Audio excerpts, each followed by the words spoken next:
The new 2020 Mustang Shelby GT500 has a lot to offer. One thing it does and offer to the frustration of more than a few Mustang enthusiasts is a manual transmission. The new car only offers a single transmission option, and though a paddle shift 7-speed dual-clutch gearbox isn't anything to sneeze at, there is something to be said for the good old feel of directly moving levers and cables to change gears. The GT500 main competitors dish up a manual, and according to Road and Track, future GT500 models might as well. The magazine had occasion to speak with Ford Performance head engineer Carl Widman today, shortly after the big GT500 unveiling this morning. In the discussion, Widman didn't confirm anything relating to a manual transmission. However, with regards to such an option, he did reportedly say that we always listen to what our customers want, right?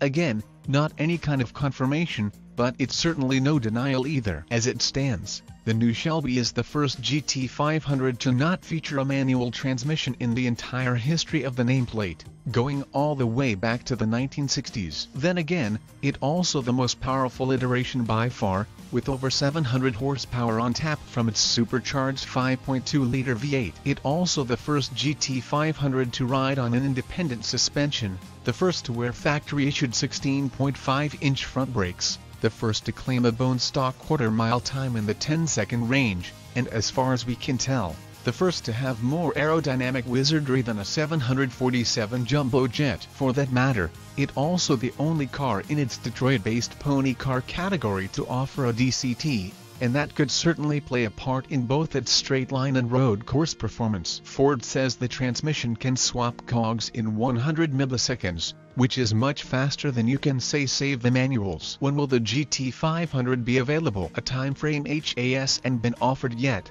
but it likely won't hit showrooms until fall. That's certainly plenty of time for Ford to toy with the notion of bolting in a third pedal. You know, for old time's sake. We certainly wouldn't mind.